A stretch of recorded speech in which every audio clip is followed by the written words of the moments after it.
All right, let's start with Anthony Edwards here. So, Jalen, like you mentioned, 30 points, 12 of 17 shooting, effective and efficient. Absolutely. Let's show him how he was getting towards his shots. And when you're a great player, you have the responsibility of being very disciplined because you know that you could take a shot at any time, but it's more important to get your shot. And that's what he did right there. You can see the patience getting to the free throw line. Here on the possession, Julius Randle starts the offense. Anthony Edwards gets into a one-on-one. And look how he goes around basically the whole team. Watch this. 1, 2, 3, 4. And with the sweet reverse and the layup, that's not settling. And that's for the guy who led the league in three-pointers made. Here you see Rudy Gobert setting the pick up top. And you know he could do that great height on his jump shot. Elevation, knocks it down. Here he's playing off the ball. It's really good when your best player doesn't always need to be ball dominant. Anthony Edwards in this situation, that's just a heat check. And once he's got shots like that going, it's going to be a long night for the opponent. You know, we talked so much about OKC's defense through the first 2 games, Smitty. But Minnesota, listen, they can play some defense, and they showed it in this one. They have. I mean, throughout these last 2 seasons, they've been pretty good defensive team. But I thought in those first 2 games, they were basically lackadaisical. But then in this game, it seemed like their pickup points was huge, their traps, and they were OKC. They were handsy. Here's Rudy Gobert. Okay, big Rudy. Getting the basketball to Ant-Man. He drove this one. Probably thought he got fouled on that one. That was a bucket. Next play, as you can see, a great contest. Ball is loose, and there's Ant-Man going through guys to get the basketball and finish. This gets your team going, the fans going, and you need fans to get going. This play I really love. He just ran through Lou Dort. He was the more aggressive. Usually Lou Dort and Caruso has put pressure on him. He put pressure on them defensively. And I love this last one. As you watch the Timberwolves right here, this is a young guy, Terrence Shannon, being able to get down, dig down. He gets the ball, and I'm going to attack. You're definitely going to have guys like Shannon play a little bit more because of, I think, it's his aggressive mindset. They got to stay playing where they're attacking, up to the ball, touch, and being handsy. He had 15 points in 13 minutes. He's that kind of player. Yeah, he was great in this game. Shai Gilgeous-Alexander on the other side of things, 4 of 13 in this game, 14 points. But, Jalen, what really stands out to me, just 4 free throw attempts in this game. They played without fouling, and that's what the opponent and the fans of the other team have been asking the refs to do. Allow us to play SGA the MVP without fouling. But it's one thing to talk about it. It's another thing to execute it. And they did a really good job of that. And it's very tough to do because that's what great offensive players do, right? They understand how to draw contact to get shots for themselves and or get themselves to the free throw line. But his timing seemed a little bit off. You see him miss a couple of layups that he doesn't normally miss. You saw him jump in the air once or twice and try to pass the basketball when he should have shot the basketball in points that he normally would take a shot. So they did a good job of disrupting him, which we haven't really seen throughout this playoff. He finished again with 14 points in this game. That's a low for him in the regular season and in the playoffs. But right from the get-go, it just felt like we were talking about OKC just felt off right from the get-go. Yeah, they did. I mean, they weren't the aggressor. Defensively, usually when they're not shooting it well, they set the tone defensively.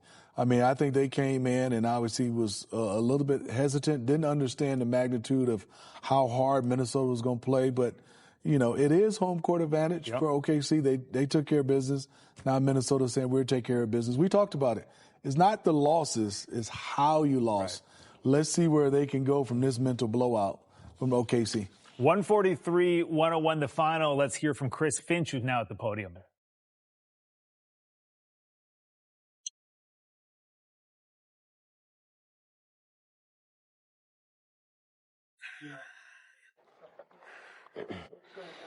Chris, what did you see from your group, especially at the start, that set the tone and got you guys rolling the way that you did? Our defense was good, was on point. Certainly, we're able to kind of get out and play faster than we have been playing through the first 2 games of the series. Get some turnovers and some, emotional momentum plays early on, kind of get us going. So. What led to the Terrence decision, and just what do you think about the lift that he gave you? I mean, it was awesome.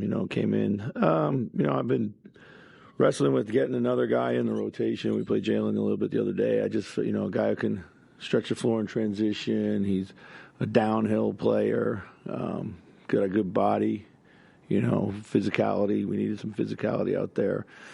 Just kind of a different type of player than we have in other positions. So, we kind of knew coming into the game that we were going to get to him.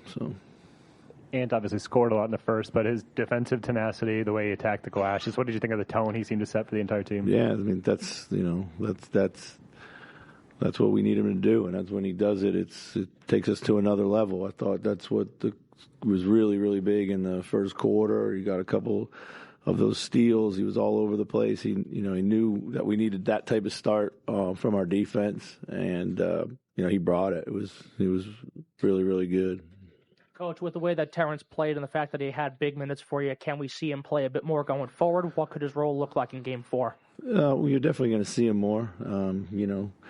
You got to – first thing is to be good in this league, you got to keep doing what you've already just done. So we just want to see more of the same, but we know either way, whether the shots go in or he scores or doesn't score, he's going to bring energy and competitiveness. That's what we really love about him. So, yeah. Coach, talk about Nasri getting back strong today. Yeah, it was good for Nas to see some threes drop for him. I thought he played much more definitively and just confident. And, I thought the only thing that kind of got in his way was a little bit of foul trouble. He's starting to get some momentum. But, he's been so important to us, and we need him. And, I thought he gave us another kind of gear, too, out there, so. Chris, they came out of halftime, an 11-2 run, and you guys called a timeout and then went 20-4 back. What was the key in that timeout to kind of reground, refocus things? Just to,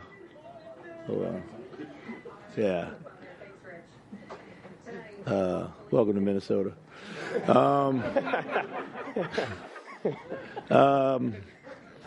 What was the question?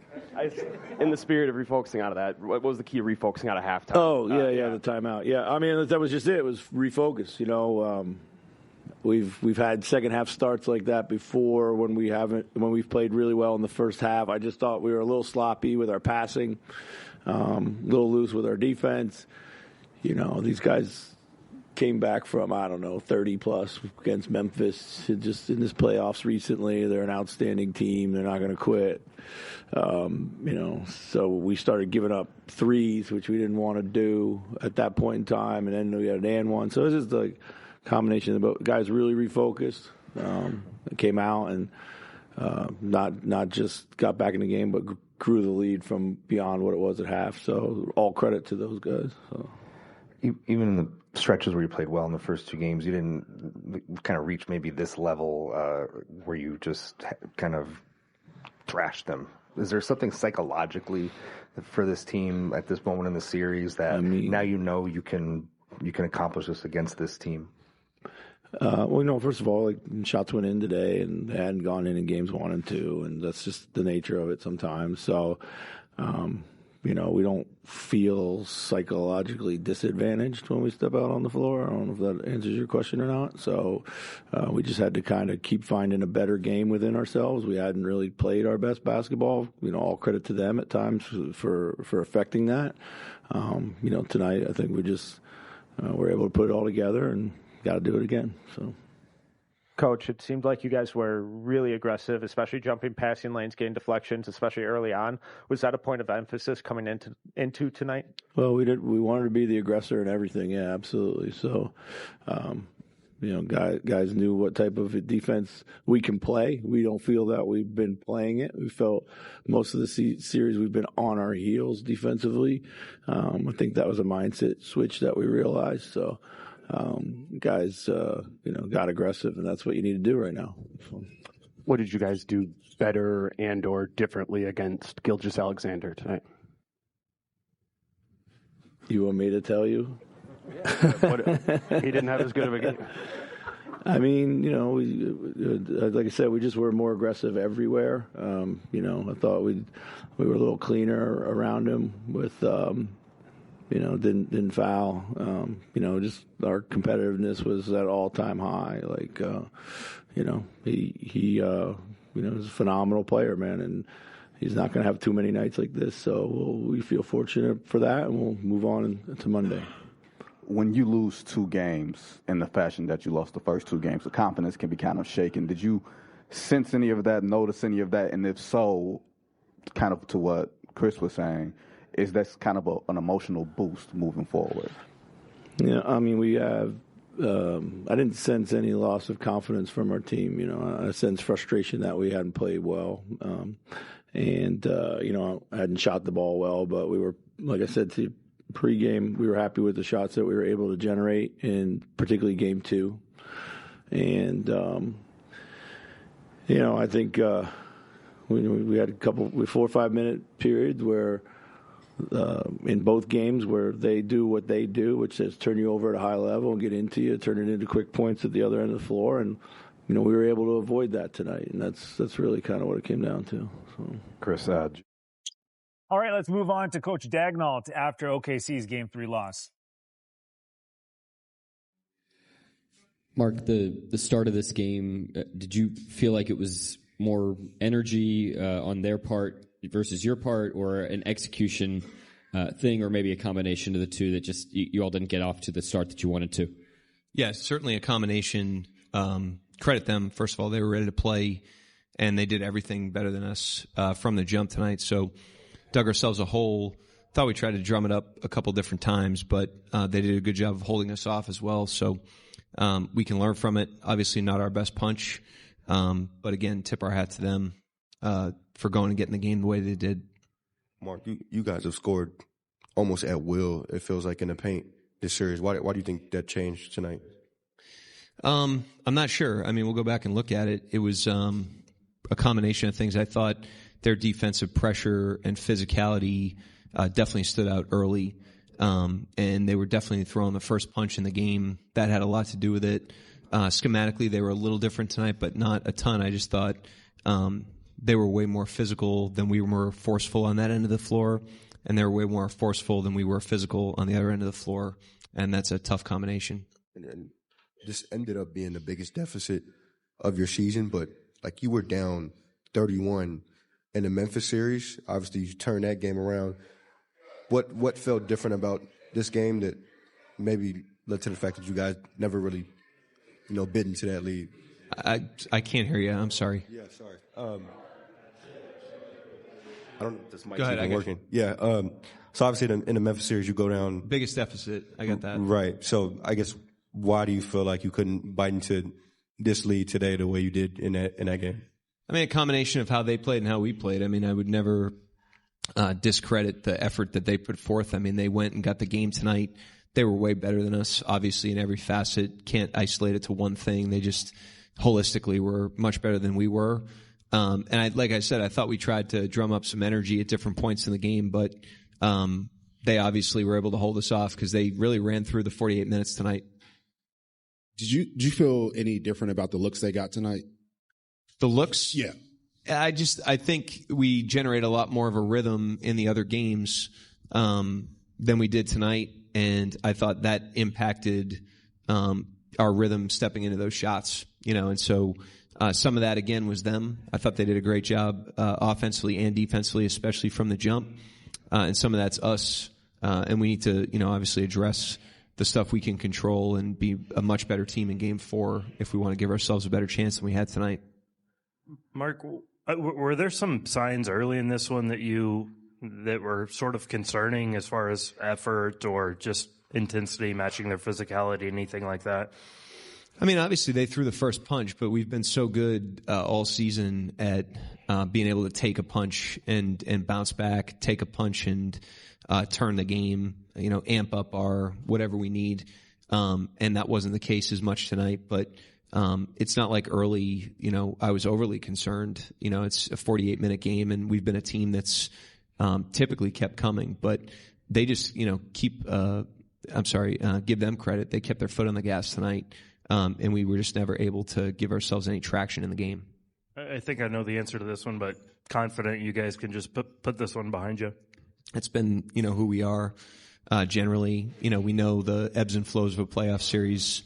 We've been on the other end of games like this, and they haven't been predictive of the next game either. So we do have to look at it and address the things that went awry for us tonight. But at the same time, it'll be a new game. It'll be 0-0 when Game 4 starts. Mark, some of the things that you guys typically do to teams with pressure, bumping people off of cuts, getting over screens, not allowing to be screened. Minnesota displays some of those same traits tonight. Were you guys bothered by that a little bit, or how do you kind of counter that a little bit going forward as we go into Game 4? Yeah, they're a good team, that's played very well for a long time now, and they have a lot of pride. And they probably felt like they left something on the table in terms of how they played in the first two games. And to their credit, they addressed that and they were ready to go tonight. So like I said, it's a series. Every game's different. Every series is different. You have to grow through the series, and you got to grow through the things you do well, and you got to grow through the adversities as well. And we've got experience doing that, and we have to apply that right now. Coach, Jalen Williams seemed to really unlock his offense these first two games in the series. What did you see differently in this game tonight? I mean, it's not just him. I think generally they were just much more physical, much sharper, executed better, more forceful on offense. I mean, for the score to be what it was, they needed to be really good in a lot of areas and outplay us in a lot of areas, and that's what they did. So, again, give them credit. We lose a game like that, it's not just one team. They really took it to us, and we're ready to play. We got to learn a lesson from it. They're going to come out and try to replicate that in Game 4.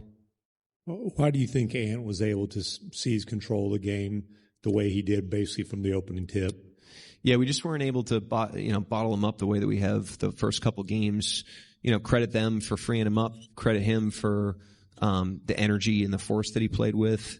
He was really on it early. And again, their force on that end of the floor just was better than our physicality, pressure, things that we typically do well. So we'll look at it. We'll, separate out what was, just pure physicality and energy and what was execution. We'll address it and be a better team Game 4. That's what we have to do. Mark, you mentioned some of the schematic things. How did it sort of impact you guys offensively with them sort of picking up Shea at a lower point? Say it one more time. How they were picking up Shea just lower. They weren't picking up as high. Yeah, I thought they definitely wound that back a little bit, which is an adjustment that other teams have made. I mean, we're used to him getting picked up high, getting picked up low. We have different attacks for that. They did a good job tonight, overall with their execution of the plan, the physicality in the scoring area, creating a crowd. Certainly things we could have done better to try to loosen that up, but they were the better team on both ends tonight.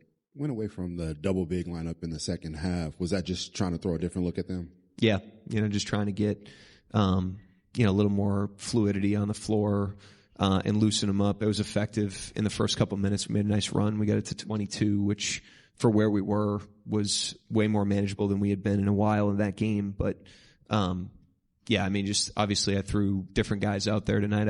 I'm a big believer when the game's going like that, you just give a lot of guys opportunity to give you a spark, and that's what I was trying to do. It's a similar thing with AJ. Went with him a little early-ish. Did you like what you saw from him tonight? Yeah, I mean, it's hard to evaluate him. He hasn't played a ton in these playoffs. He obviously was injured for a long time, but he established a good little track record, early in his rookie season. He has utility. There's things he brings to the table. I thought maybe his ball handling could have helped us in that part of the game, but at the same time, it's would be unfair to evaluate him in a 3-minute stretch. Mark, this is a little silly. It feels arbitrary, but fans like to say that a home team is bound to shoot better in their own gym. Like, I just wonder, is that something you're mindful of? Is that something you have to coach against? I think generally, players, are going to play more comfortable at home, in terms of all the stuff that puts the wind at your back with energy and effort, confidence, and force. And we knew with them coming home down 0-2 that they were going to bring those things tonight, and they did. And while I thought we were prepared to play and mentally ready, they definitely landed their punches, and we had a really hard time getting into the game. But I don't know how much that's, them at home, but they certainly played better than we did tonight. Anybody else? All right, thank you. All right, that was Coach Anthony Edwards. Masterful from the get-go. We're waiting for him to come to the podium here on Playoff Central Live.